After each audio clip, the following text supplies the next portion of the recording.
back to normal. This is after Carnival. And I asked them, you enjoy your life before Carnival? Some people say, nah, but right, I didn't really like the job I in. I didn't like the routine I had.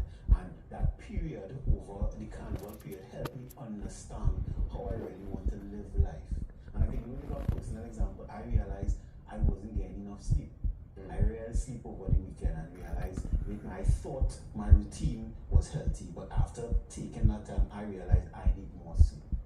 You know, that was a term being used a lot when people kind of made that pivot out to the COVID scenario. Right. You know, people saying this is the new normal and all the different protocols and routines and rules that were in place. I don't really hear it being used as much as before, but that new normal became a mantra, like a road march, as it were. Everybody was saying it's a new normal, you know, in terms of the washing of the hands and all the different the protocols that were in place that clearly are far removed now. I mean, when last you see any sink outside a business place and you're required to sanitize and all that, we have come right back to how things were before. That new normal that people suggested was going to be the trend, and I knew it was going to sustain itself, you know. I knew it. Change is inevitable, and yet we still always fighting to be the same. Every year, yes, we know January, February, March, we know how things supposed to go, and we try to keep things the same all the time. But sometimes that causes us unhappiness or to be unfulfilled because we're still holding on to something that may not exist instead of evolving and improving. I mean, the thing is, people hold on because, you know, there's always this trend and this concept that the golden days, the olden days, well, the old days are the golden days. You know, that's the days where they had a certain respectability and a foundation and the family structure, and people tend to, every generation, so even the generation now would look at the look at their days as glory days when, in truth and in fact, people prior to our generation, right? So again, I just use an example of, let's say, our parents would say their generation was a great generation, and we'll look at our generation as kind of wild. Then we would say our generation was a great one. Right. For the youngsters now, the outer order. And so you find so many people kind of looking to the past for clarity. And I would say, you know, it's important to understand the past. It kind of sets the tone for the present and gives you a kind of direction going forward. But everybody believes that their time was the best time, ultimately.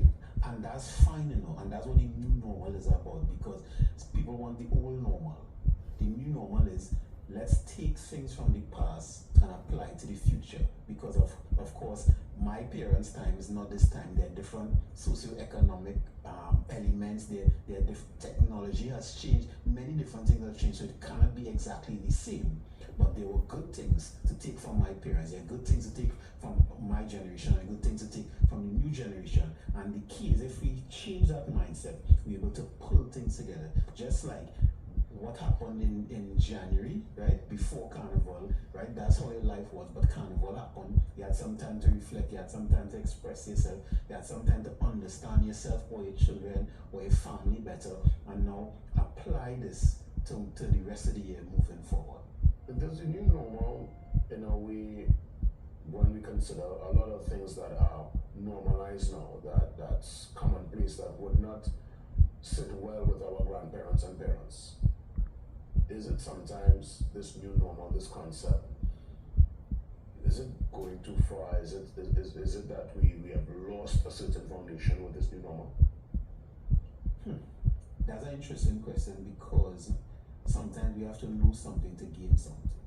Sometimes we have to dismantle something to get something new. If the countries run a certain way and you realize it's not working, it has to be dismantled and something new built. If you realize your family wasn't working, your family structure wasn't working, dismantle and build something new, your business, and even yourself, especially yourself. Because many of us sometimes delude ourselves into thinking that everything alright, but we really have to dismantle our old self. That self who was 5 years ago, they're still trying to hold on to and build something new. And I would imagine, let's look at it from the personal side. To do that self-analysis, to dismantle, to build, to break down, to build up, I would imagine one would have to seek some kind of professional. Could you do it on your own, or you advise that someone needs that guidance for that restructuring and rebuilding of self? I think it's a holistic approach because seeking a professional will assist you because you get a different point of view, you're getting different training, a different specialization, but also do yourself introspection. But even if you see a professional like myself, you would see them once a week, once every 2 weeks, once a month. You are still left with you. You're still left with the work and the self-work. And I just given that example, even in my practice, I give people homework to do. So you always have something to do along the way. Just like even outside of the homework, you have work to do on becoming a better version of yourself. You know, so we're looking to wrap things up. We have about 15 seconds before we take that break. What's your final say? Final say is, even though you want things to stay the same, change is inevitable. Don't try to hold on to the past and make your life complicated. Because even though life is not easy, it's really not that hard. Thanks for listening. You answered IDK touching base on the new normal inside our Mental Health Matters Thursday. Let's take a break and come back.